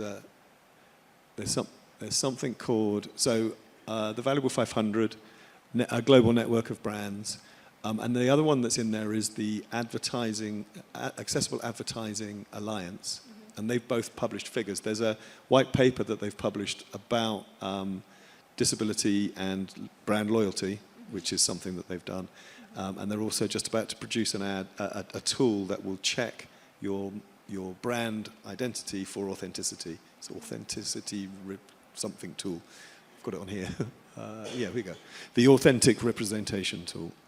So, I mean, and they say that 1 in 5 people are disabled. So that's 20% of the population. But only 1% of ads include them. So these are the tools I think that we need to get into your industry, I guess. They need to be in your teams, seeing this stuff, learning the basic awareness, but also the understanding. How do you think, how do we bridge the gap between these sorts of things being done and you not hearing about them, into them joining into the world? What's the hook, do you think, that's missing? The fact that you're saying, I hadn't thought about it before, when we think about this stuff all the time. What do you see as the join between the two? What's the missing ingredients that could really help connect them? Just us guys sitting here in the first place is I simplify it, but that's a reality. Yeah. If we're running businesses and we're not aware, how is anybody else going to be? So I think just the fact that we're here, for me, is a big one. And then the second thing is technology is just going everywhere. The reality is these messages are going to come through much faster, much stronger in terms of what we need to do. So that, I think, is what's going to drive it more. But right. I don't know. Yeah. And training, I guess, and things like that for internal training and stuff. Yeah. Yes, as an industry, we do need to do the training, because we're actually just talking with Susan and saying that it's something that we're going to have to do. To the Advertising Agencies Association, we're going to put together a training at least on this, on delivering accessible brand communication. So that's a great step. As Patricia said, just us being invited to this conference has been a game changer for us as an eye-opener. Yeah, cool. Where's Irene? That's because Irene did it right. She stepped out. Yeah. That's the sort of advocacy, right? The connecting up and finding those connections. Yeah. I've got a slide with your names on there. That's not the right order. These have gone out of order. I was going to show you another ad. I'm just going to find where it is. Here we go. So this is like a summary. I'm just wondering how real this looks to you. if we're taking away your sort of impression of how to speak to the industry, do you see a competitive advantage in getting this right? Is that, having sat and seen who's doing what, is it a meaningful hook? Can we start talking to people and say, hey, you're missing a chance, you want to be like Meta in that? That was a golden moment, right? Like a consumer just bigging up your brand in that way, and you know. So is that a good starting point? Brand loyalty, competitive advantage. Are there other things that we should be trying to push out to the industry? Yes, absolutely. It's a competitive advantage, yes, because you're reaching an audience that very few other people are talking to. You say it's only 1% of ads that are talking to them. Yeah. Then as a brand, if you're getting there and you're talking to them and you're generating loyalty, then you're ahead of your competitors, without a doubt. I think there's another one. Given, in particular in Africa, 60% of the population is under 35 or whatever length, you know. So, and increasingly we know that that generation is more purpose-driven. So if you want to connect with the largest part of the population, which is going to be the largest part of a consumer base, you better be doing things that are inclusive rather than exclusive. And of course, the thing about young people is they get old and their eyes get really bad and their hearing goes and they start. Yeah, so you've got it built in then. Yeah, cool. And then I've picked a couple of examples here of things that you've mentioned, I think. I really like the fact, Patricia, you mentioned about disabled talent in the building, right? Having people in projects who are going to remember because it does matter to them that they couldn't see that or they couldn't hear that. And the lack of the skills and resources, and that's a training and a capability type development thing. And I think that's where Valuable 500 and AbilityNet does training in social media. It is there, it's just really that impetus to go and look for it that's the missing ingredient. I think, you know, we see so many toolkits that people have published answering the question about what to do when you've decided you're going to do it. It's just that first push into, oh, okay, I hadn't thought about this before. I think that's really powerful. So, I think there's one more slide. Yeah, so I've just put up some resources here for anybody who's looking for stuff. There's the Valuable 500 Authentic Representation Tool that launches in June. I think that QR code will take you to their page. And if it doesn't, go and visit the Valuable 500 site. But they put some resources together on their website for brands and agencies to share and to use. We ran an event, as I said, back in London in November, and the recordings of all the sessions there. So there was Apple, Sony, those big brands, Primark, which is a clothing brand, talking about why they're doing this, and more examples and good examples of how to do it. The Accessible Ads Network Hub is a free resource in how to build accessible communications, and it's written and produced by the ad industry for the ad industry. We're part of that network. It's got some really great resources in it. And then, you know, AbilityNet happens to offer training. Lots of people offer training. I think when you go looking, you'll find accessible social media training. So if those are sorts of resources you need, please take use of those. Cool. So any last thoughts? Patricia, you mentioned the talent behind the camera. I hadn't thought about that stuff, but thinking about what you've seen of the creative element, in that I feel like people are missing a trick if they don't see this as a creative challenge, you know. And presumably in your agencies, you thrive with creativity. Yeah, I think, as I've said, once it becomes a way of life, that's when that's going to be the sweet spot. I remember when I started my marketing career years ago, it never occurred to you to bring in people who didn't look a particular way, you know, because you had a brief and you had all these casting agencies who would bring you people who look only a particular way, right? And now when you look at the way, and it's the same thing, so now we've evolved, we're diverse in terms of the way people look in communication, but we've not done that, we've not gone the extra mile for the people with disabilities.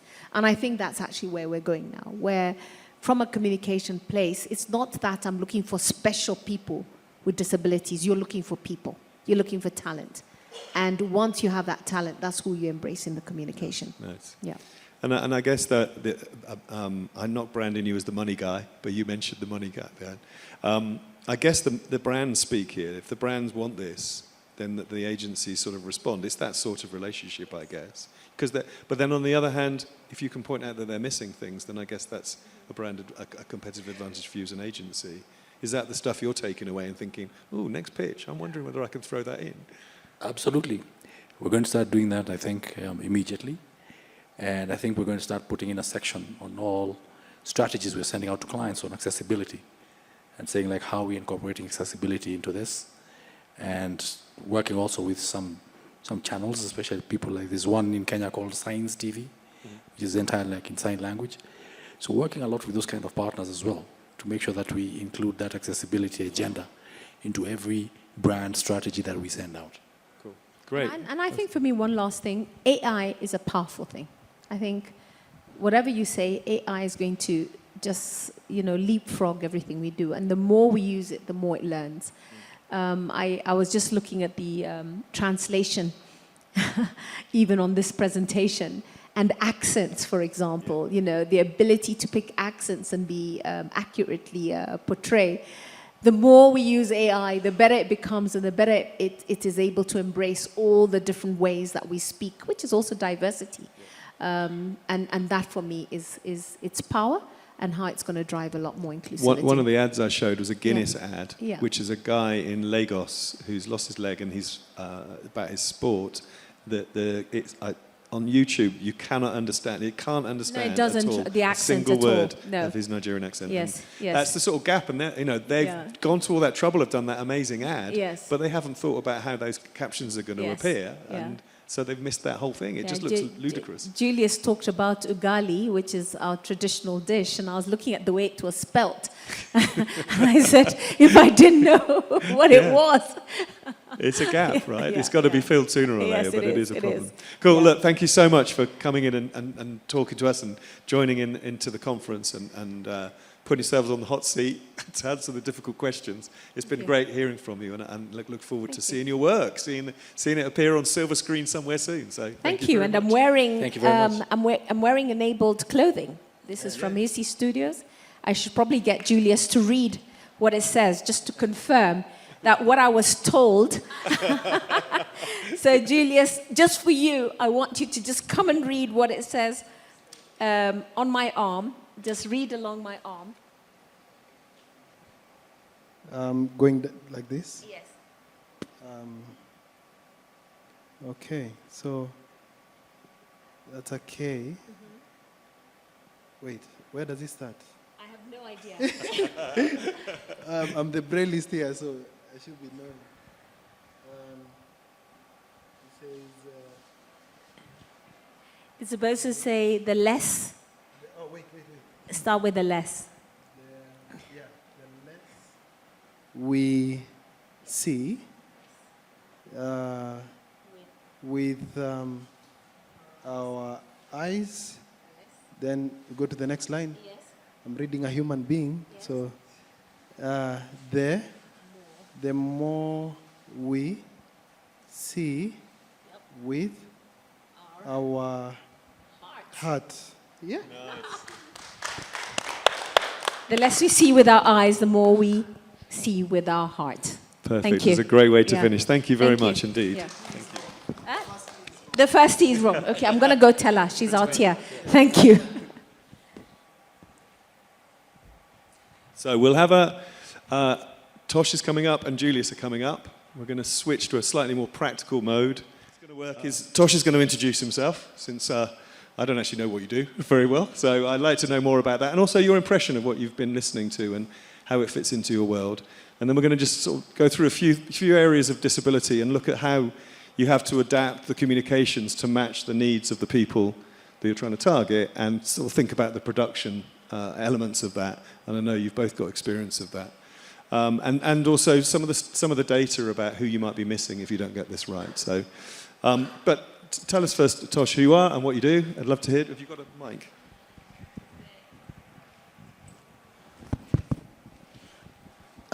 Good afternoon, everyone. My name is Tosh Gitonga, and I am a passionate African filmmaker. I've made a couple of films in the time that I've been in the industry. I also shoot commercials, and I also do documentaries. Some of my work has won awards across the world. So it's a representation of Kenya to the world. Yeah, that's me. Catching up on my technology. Looking at what we're going to get next.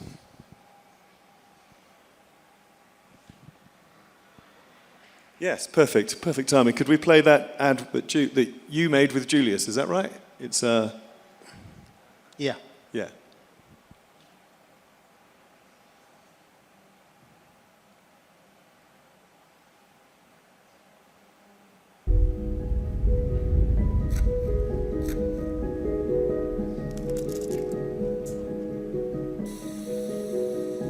I have a condition called retinitis pigmentosa. I was born sighted, and at the age of 10, I lost my sight. I have lost my sight twice. My name is Julius Mbura, and I'm the Advocacy Officer at inABLE. I wake up one morning and I'm in darkness. I told my mom, I can't see. We kept on looking for solutions. Different hospitals, we were hopping from one religious leader to the next. After around a year and a half, I started getting my sight back. And it was like gradual, where today I get a hint of color, better than yesterday. Fast forward to Kenya School of Law, this is 2019, 3 weeks to my bar exams, it happened again. I lost my sight again. I saw the end of me, and that's where everything changed. You have to readjust to the new reality because now you depend on the cane more. Stigma is real, discrimination is there. People don't know how to handle disability. They think like you're a burden, so you find even like friends hiding from me just because they feel like I'll be too much. The challenges keep on cropping up. It's only that I find ways to circumnavigate. I get to use programs and projects to really impact the youth and persons who are behind me and to tap into their potential and what they are capable of and to shift perceptions on disability. And that is what I want to give back.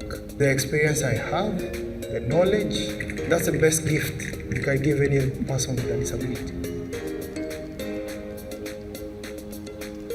My journey has not been easy, but I am grateful that I'm in a position where I can use the platform I have to show people that it's possible and disability is not inability. When African youth with disabilities are given access to education, employment, and fulfilling work, they become unstoppable. Watch more of these inspiring stories at www.unstoppablestories.org. Become an unstoppable champion for change. inABLE, powering potential, in partnership with MasterCard Foundation. Oh, that's fantastic. Absolutely brilliant. And how does it feel, Julius, to have your story told out on the big screen like that? Thank you, Mark. Cool. So, Tosh, you're doing storytelling like that, presumably fairly routinely, putting the human element into stories from the element you've done there. What's the sort of adaptations you're thinking about when you start telling a story like Julius's around his disability or accessibility? I must say that was my first time. Okay. And like I think the guys who were here before, as they said, your eyes are open. You know, like everything you've seen in that film, Julius was doing on his own. You know, and you can imagine you're coming from a world where you really don't know. You know, you know of people with disability and you always think they cannot do anything on their own. And now you have someone here who is crossing the road, you know, and for us as a crew, it was quite daunting to be like, you've seen there's a shot where we're so far off. And I didn't do that shot until I... Do you check your insurance first, presumably, right? You know, like I didn't do that shot until I had gotten used to Julius, you know, and I knew he could do it. But it's for us, we were discovering as we went along at how much we didn't know, you know, and how much assumptions that we make about people with inability.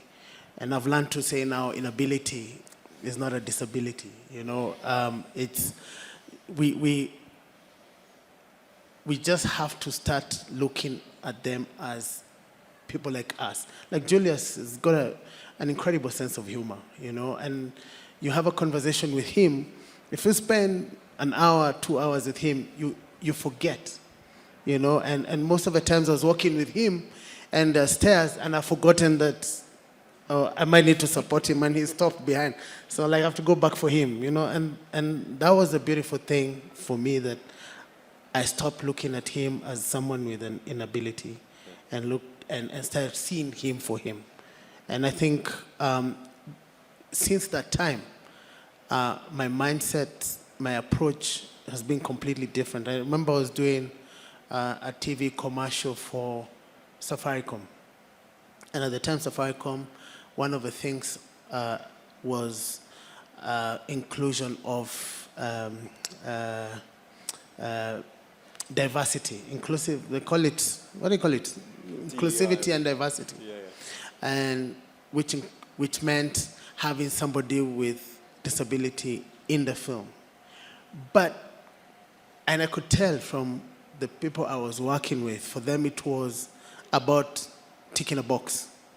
But I came from that, you know, I came from already being so immersed, and this is not, we made a few other films, and I came from being immersed. So for me, I was already looking at it from a different angle of, I'm not ticking a box, but that is a character.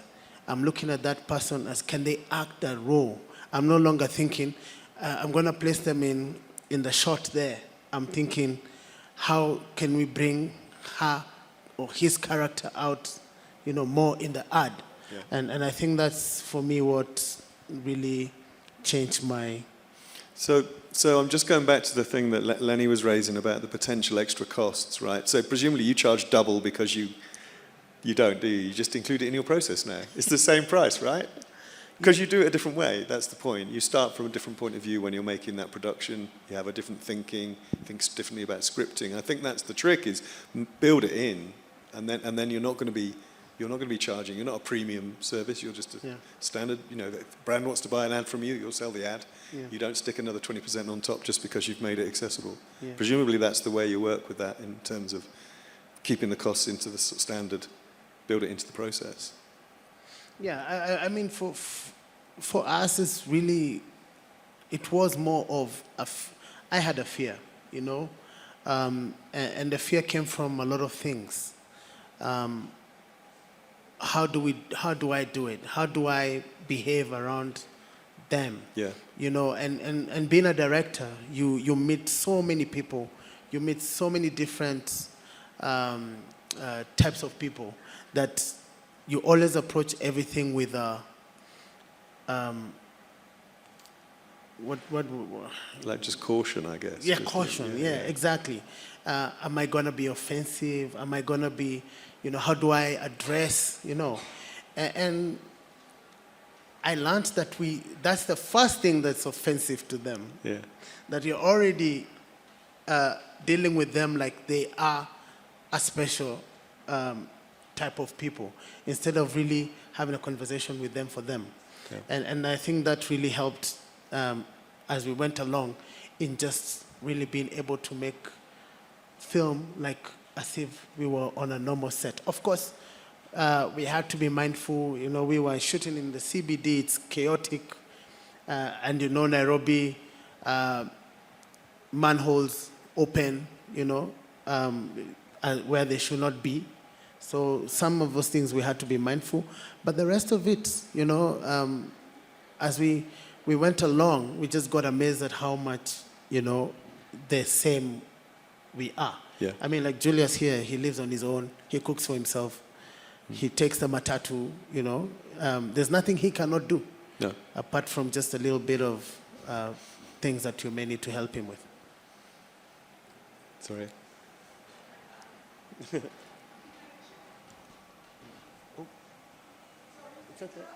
I thought it was a cat. Cool. So let's. I'm just going to jump on quickly. We're going to do a little bit of theory and then talk about some of the practical stuff. So there are four. I pulled out 4 types of impairment. So this is teaching some people to suck eggs in terms of disability sort of theory and practice.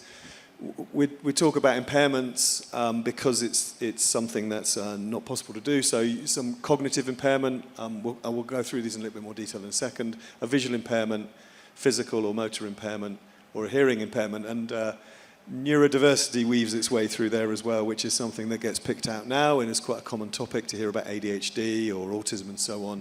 But you're trying to sort of create a sort of picture of what disability looks like, but describing it from the point of view of the thing that it prevents. You can't see, you can't hear, you have difficulty reading, for example. So there's another important principle which I think is worth mentioning, which is the social model of disability. And I think this really works in this context, because the reason that Julius can't buy your product is because you didn't put it in the right format. It's not because he's blind. The reason he can't listen to the audio description is because there is no audio description, otherwise he could consume the film.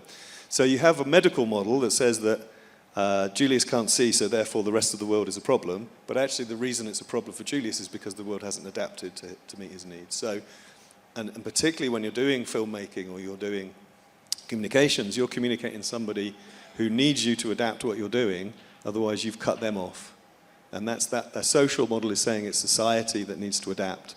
The way we make things needs to adapt. Our attitudes and approaches have to adapt. So that's then links into some practical stuff. Let's have a look at some practical things. I've got one here about vision. I was looking for some numbers. I'm going to read it this way around. So in Africa, 20.4 million people experience low vision and 5.9 million are blind. And the source of that is the World Health Organization. So low vision is very different to blindness.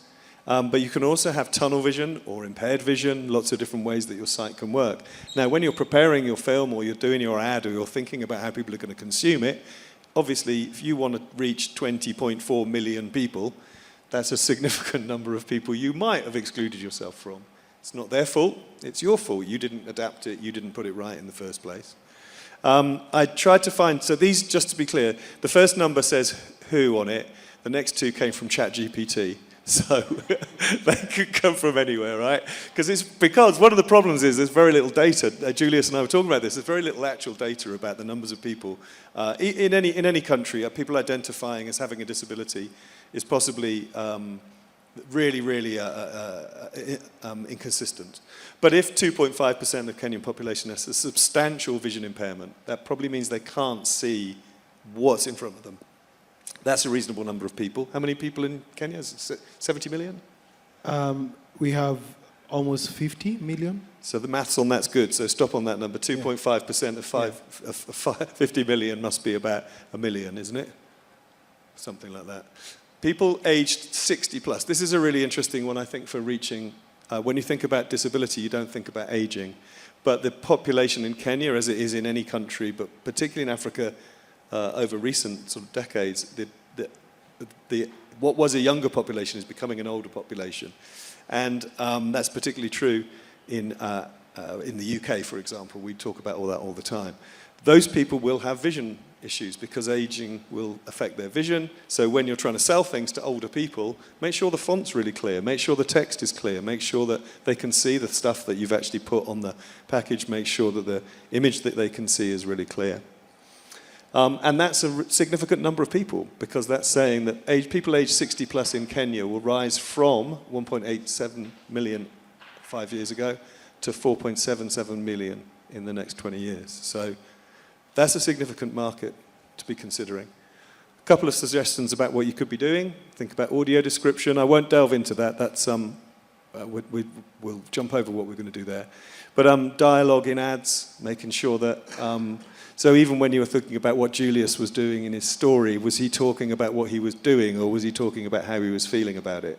But he could have said, you know, like when I get on the bus, because he got on the bus. Just adding those little elements into the script, the story starts to tell itself.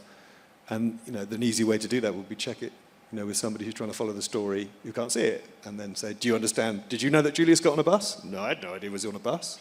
And that was obviously, oh, and him running across the road, obviously the most dangerous piece in the whole film. You didn't realize he ran across the road. So just adding that element to the storytelling. And color contrast is an interesting one because this is something that people on the internet think about all the time. Making sure the colors are really clear because as your eyesight worsens, it's harder to distinguish between colors if they're not, the contrast isn't enough. And that's a simple thing to fix in a fixed image, but certainly in a movie you can look at your color contrasts as well.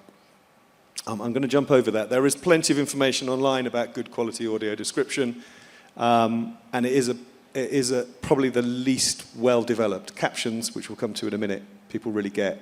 Audio description, I'm sure you'll agree, Julius, is like the very, very poor cousin in the accessibility place. And then working with images, we've all heard of alt text, hopefully adding alt text to images, but you can buy inclusive photos now, so there are inclusive photography libraries, and there are inclusive video clips, you know, all the sorts of video clips that you can get. People will be thinking about this. I've mentioned two here, Disability In, a US company that specializes in disability, and Getty Images, Shutterstock, they all have buttons you can press on to say inclusive or accessible. And then you've got stock images, which include some element of representation and can be considered to be more appropriate. So let's talk about hearing. And it's estimated that 40 million people in Africa live with hearing loss. And age-relating hearing loss, back to that one again, over 25% of people over 60. So this is not a niche problem. And then we mentioned as well, I'm going to jump on to the next one. There's some good information here, and we picked it up earlier, that 80% of consumers are more likely to watch an entire video when the captions are available. 80% of people will watch it longer if it's got captions on it. There's straightforward. So why haven't you got captions on it? Oh, because I didn't know that. That's why I didn't put them on there, because I'd never seen that number before. If captions are not available, people will switch away. They won't just turn the sound on, even if they can hear. 85% of videos are viewed without the sound on social platforms. That's a real internet stat, because I couldn't find any current data. That's actually from 2019, and I was looking for newer information. Platforms do publish stuff, but it must be at least that. And you think about your own use of social platforms like TikTok, and you almost certainly are you're not listening to it. And an estimated 78% of conversions, so this is really interesting in the ad industry, you've paid to put your ad on it, 78% of conversions on ads take place with the sound off. So you've made this amazing ad, you spent ages working on sound, you've done this beautiful, beautiful thing, sound's off, and people are still buying. People are buying the thing you want them to do on the ad, they're doing it. So these are really compelling stats, I think, about the case for it. I'm just going to jump back to, if this goes backwards. That's back. So just a couple of quick things about hearing. Subtitles, we call them captions as well. Make them readable. One of the most annoying things for people with captions is that you've done the captions, but you've done it in a funny font because you thought you wanted it to stand out, or it doesn't stand out because you didn't think about the color behind it, all those sorts of things. Closed captions, so playing on YouTube you can put in the file. So the thing I showed, there was a Guinness ad where it didn't understand the Nigerian accent. It would have been really, really easy for Guinness, Diageo, to put into the subtitle file the actual exact words the guy was saying. That would have been really easy, and it would have played back accurately.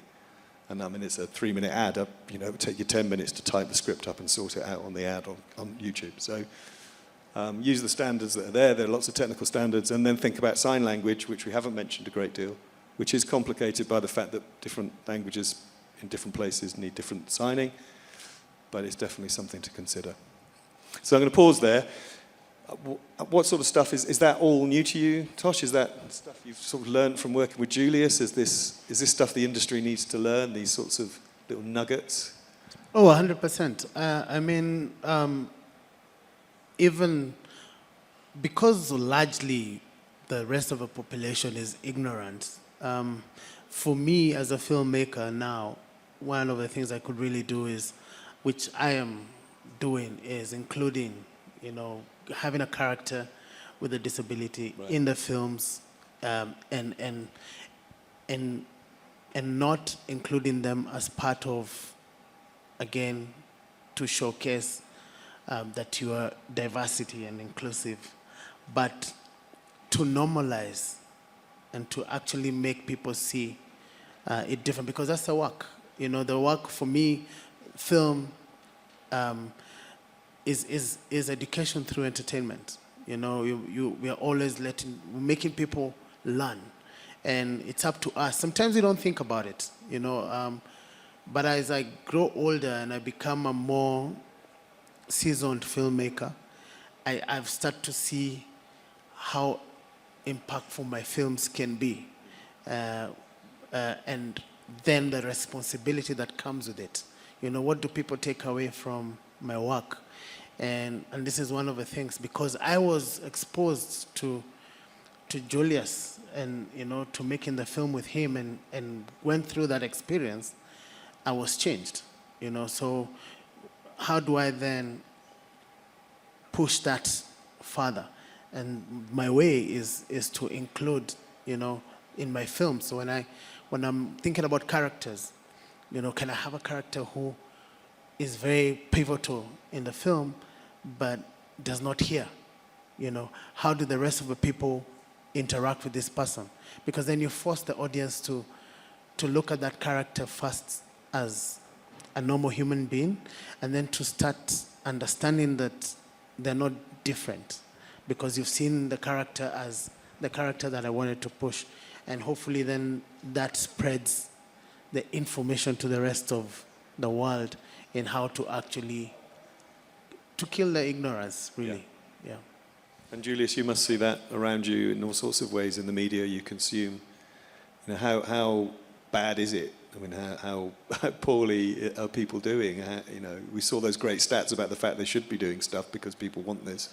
But what's your experience? Is it? My experience with accessibility is that most of the people who are trying to be inclusive, either they're doing it wrong or they haven't gone deeply to understand. Like Tosh, we had to spend time for him to actually understand how he needs to shoot my story, so that it's not a story of trying to either put me like a victim of circumstances and challenges, you know. And most of stories that are showcased for persons with disabilities, they have that angle of persons with disabilities go through a lot, and it's always like, oh, they're always struggling to make it through life, but the way, and even the stories of Unstoppable, they are to depict the power that we have as persons with disabilities and how comfortable we are in our skins. You know, okay, all the clothes you've seen there, they're actually my clothes. And it's not like trying to push me for something that I don't do. I remember Tosh telling me, so when you're going to work, how do you get there? Because he wanted to understand my world before he actually put everything now into action, and actually now putting the cameras out and let's go. He wanted to know, like, how is your day like, you know? And spending time with that, and even like for even big brands, if you call persons with disabilities, even before you even embed those accessibility components, you get to understand what the community needs and what we actually require. Because like Conchetta said, sometimes everyone is putting everything accessible and we didn't even ask for. You get confused at some point. Yeah. So I've just been told you're meant to be somewhere else now. Palesa, is somebody coming to get Julius? Okay. Oh, well, he's ready. I'll just walk you off. We'll finish off. I'll have a quick brief word with Tosh about a couple of other things, but because we've overrun, then you're needed somewhere else. Palesa's come to get you. Thanks, Palesa. So I'm just pick up on a couple of other things, and then we're done. I didn't want to miss this one out, cognitive impairments. I think this is where we're seeing more and more activity around accessibility and difficulties with memory, concentration, decision-making, and problem-solving. So dementia and the aging population and Alzheimer's, that's one end of it. Stroke, people who are having strokes, their perception and their reading skills and their capabilities, and then neurodiversity, which encompasses all sorts of different requirements. And it's more common as people get older, those sorts of impairments. So again, just back to that older population as consumers. It's estimated, I mean, this is a very wide estimate, so I guess it really is a guess. 6.3% to 25% of people in Africa are affected in some way. This would include their ability just to follow the story in a film, just to be able to concentrate enough to understand what you want them to do at the end in terms of a call to action. So it's worth considering your readability of what you're doing, the idea that you're putting things in clear color schemes and using fonts and making it easy to understand, and think about alternative formats. Some people much prefer listening to things than they do reading things. And in terms of your communications as a brand, that's a useful thing to consider. It's not just going to be one size fits all. Last one about motor impairment. So this is people who are maybe a particular problem with a computer is that they may find it difficult to use a mouse, or they're finding it difficult to accurately hit the right thing on the screen. So you're asking them to do something on the screen, and particularly on a website that requires very, very fine motor skills. And under the standards, there's a minimum size of button that you'd be expected to build on your web page so that people actually can hit it. Now, the flip side of that is if you don't do that, they won't press the button. They won't do the thing you want them to do. So these are simple things. The rules are out there. There's lots of standards. And I mentioned stroke again. This is an interesting stat about sub-Saharan Africa. So 316 cases per 100,000 people. I don't, again, I've just taken that off the internet. But it says that cases amongst people under 55 have risen by 20%. So more younger people are having strokes and similar related conditions, and that will affect them in the same way. So this is not a problem that's going away, and it's not a problem restricted to a particular element of the population, and it is something you need to consider when you're making creative communications. So consider simplifying the design and navigation. It isn't cool to have a really complicated thing to do.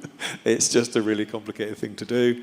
And think about, there's some technical stuff here, tabbing on keyboards and navigation and so on.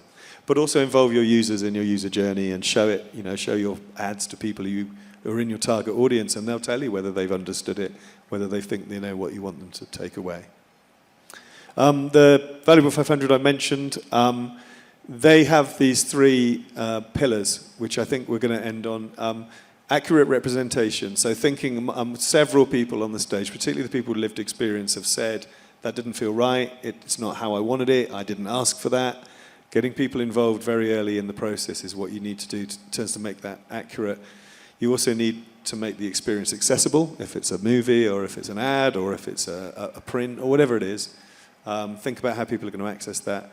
And then Julius is spot on that last point about make it authentic, make it real. You don't want a brand that's associated with something that looks fake. And nobody wants that, and you can really get that wrong with disability. So they've got, I've mentioned this already, a resource, the Nothing About Us Without Us white paper. Definitely recommend have a looking at that. In terms of authentic representation, you've mentioned this as well. I think, Tosh, this is what you're saying, really. You worked with the community, you worked with Julius, you got them involved before the scripts were written, before you were really putting the money in terms of spending time on it. Have people behind the camera, people on stage sets working with disabilities. Do your user research and start with the strategy, particularly if you're working with a brand. They want to know what they're going to get out of it before they want to know whether the person in their film's disabled. I'm just going to jump over these because they've all changed order. Can we play this as the last one, please? Now, this has got one swear word in it, just to warn you. Hey, bartender. But it's one of my favorite things in the whole world, including the swear word.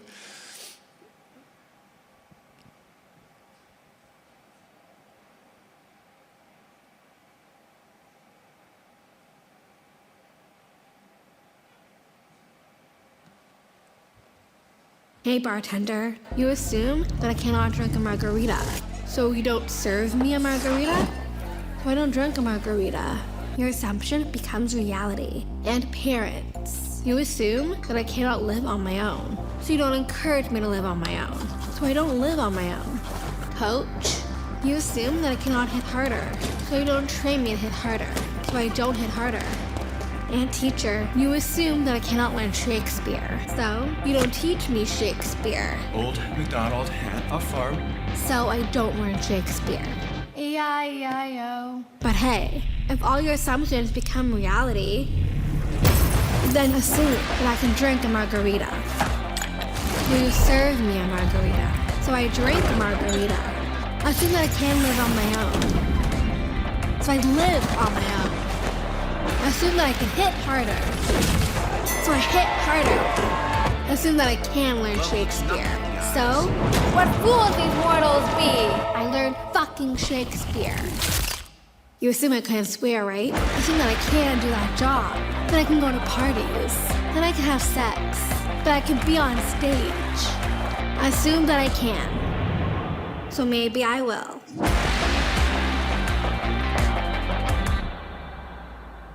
I'm going to finish with that because I think it's so powerful. I'm just going to name check a couple of things. So that's a charity that promotes for Down syndrome. So that's not a brand ad in quite the same way, but it's an advocacy ad. But you can see the power of the storytelling. But it's made by an agency in New York that they work with. The organization is actually Italian, Cordown. But the agency is in New York, and they win work on the back of that ad, like big work on the back of showing that on their show reel and going, yeah, we made that. So yeah, it's really cool. And they were in the conference and we met them, and I met Madison, who was the woman in the ad. She's really cool as well. She's a rock star. She's got this amazing podcast series. But that, I think, is the ultimate storytelling of you can change the world if you get this right. So, Tosh, thank you so much for joining us, and thank you all for sitting through that 2 hours and more. So I think we've done a great job of covering a whole load of topics. Lenny, you're still here, so thank you very much for joining in, and Palesa as well yourself, of course, so thank you. Thanks, everyone. See you soon.